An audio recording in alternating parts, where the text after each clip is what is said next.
been wearing this pin for almost 10 years, the Mm-hmm. Remax pin, and it's interesting because probably the most popular question I get, the most frequent question is, how's the market? They see the pin, and this are people I don't even know because they see the Remax pin. They're curious. They always ask, how's the market? My first response is always, well, it's good. And then I qualify it because, some market, they're different. So I guess I'll ask this question of you. How do you respond to the question, how's the market? And you get that a lot. The market being good is just like, we glorify being busy. A lot of us as realtors have a badge of honor. Oh, I'm so busy, because you feel the need to say it. But when I find and qualify that somebody is really looking at the market and what they're curious about, finding out their position, because there's strategy in that, strategy for themselves. Because, if we look at the current market stats, we can see the natural cycle of, a slowdown in number of sales to an increase during the summer. But diving a little deeper into market stats, we have the opportunity to look at what sells in the neighborhood, or North Nanaimo compared to Departure Bay, if there's areas that are a little bit busier. When somebody asks me, you know, I sometimes turn on my hat to realtor mode compared to just friendly banter mode, because of this very serious question. When people have interest in real estate and they have such a large asset, I want to make sure that the questions are answered um, with the truth, with the correct stats. Yeah. Well, I think you make an excellent point. My kind of first response to someone is that just general conversation response, but you do have to, as you say, kind of find out where that person is at, like how deep do they want to go into it.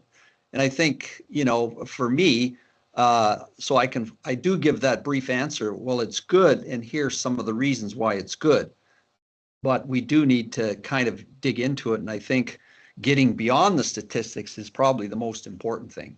But I think we can highlight when we get asked that question, some of the things that are going on, because we know statistically how things are going. And we do review our statistics all the time. And we can say, Mhm. well, the average price of a single family home is this. We can say the inventory this year is up from last Yeah, year, which, yeah. if you're a buyer, that's a good thing. So I think we can give them a general response, but you're bang on in saying you got to be careful with that question in terms of, what's right for this person is not necessarily information this person needs. I think too, it's, as we say, that friendly banter, the communication, it's kind of like, well, you talk about the weather or real estate almost. What are How's the your two kid? things people talk about? Yeah, how's your Yeah. kids? How's your family? Yeah. So, there is so much content out there as far as information. And it's funny, how I digest my news. Sometimes I go between different media outlets and see what each is saying and try and make my own opinion. Mhm. Because, there's a lot of worldwide events, there's national events, things that are going on right now. And that doesn't always paint the picture what's happened locally, Mhm. especially in our area, the Mid Island, the Nanaimo, Parksville.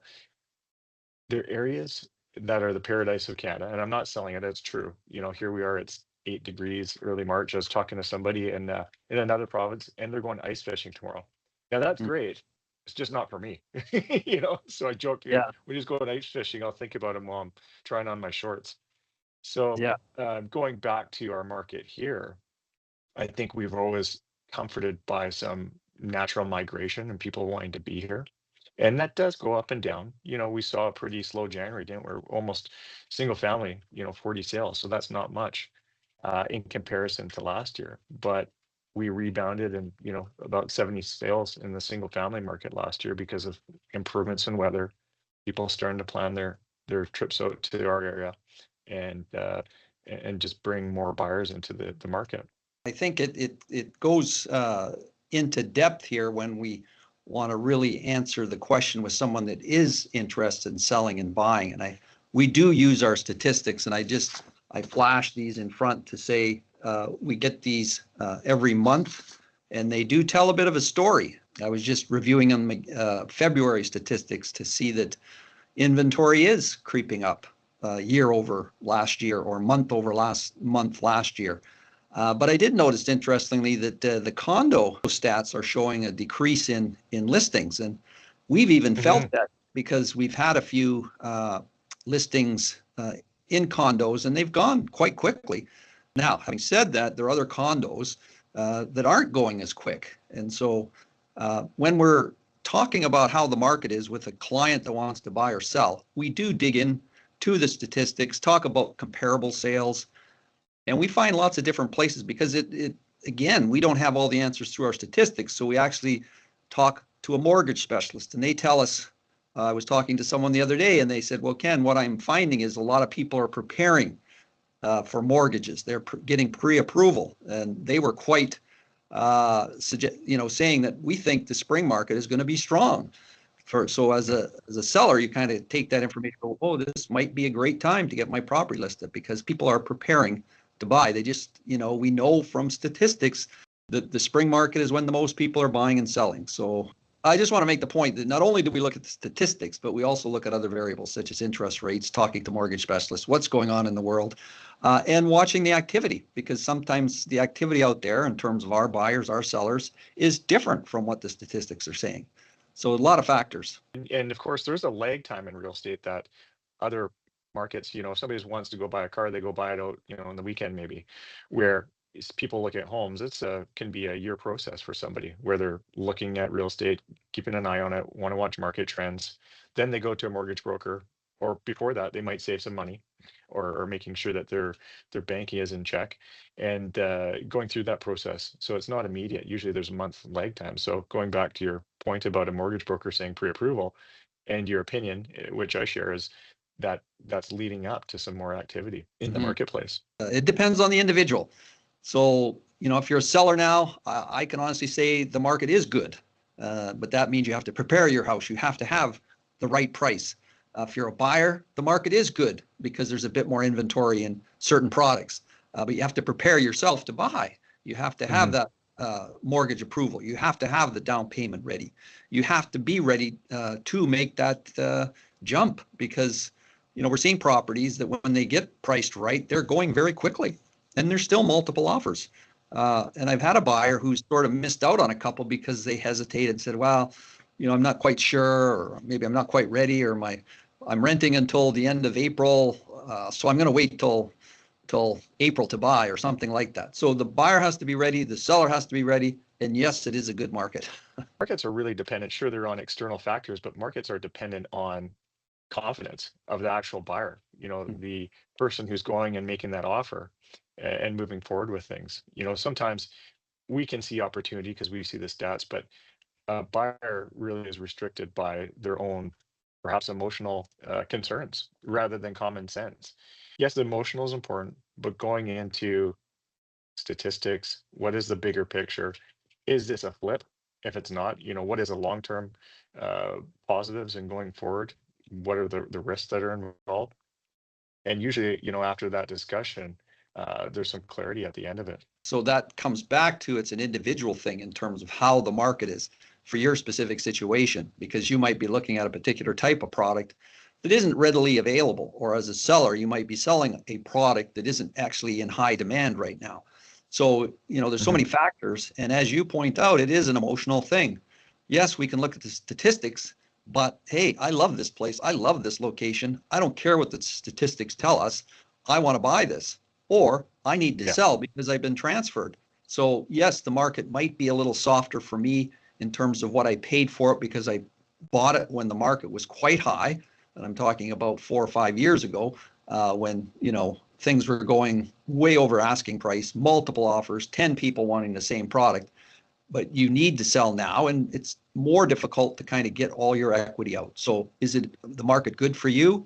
Well, it could be. You just might, have to take a little bit of a hit when it comes to that resale. So very important that, we talk about the market from an individual perspective. Yeah, we'll take your point of the condo market. I'm just looking at the stat sheets here. This time compared to last year at this time, in the last 12 months to date, so February 26 to February 25, there's 16% less units on the market. So, there's a case in point where if you're a seller, it might be an opportunity to get your condominium back on the market because of the supply and demand. Mhm. Sales, are very similar to where they were. So you just have a better opportunity with a condo in the market where you had in comparison to last year. Same thing for land. If you people looking for a piece of land, almost 10% less pieces of dirt on the market now compared to last year.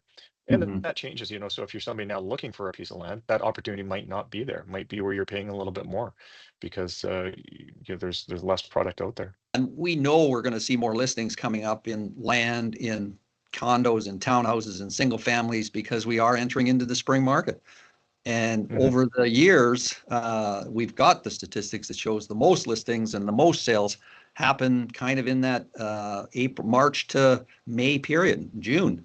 We have seasonal bumps and seasonal dips. It's just, but at the Yeah. same time, even though we're expecting this strong spring market, I think there's opportunity throughout the year because we've had buyers very successful in terms of, buying at a dip in numbers of sales and but finding value property that meets their needs.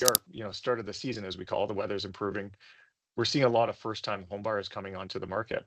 What would you do just to strategize, just to get ready, getting prepared, putting yourself in a position to find the right property to get the best deal on a property? Now is the time we're seeing first-time home buyers getting into the market, which is exciting for me.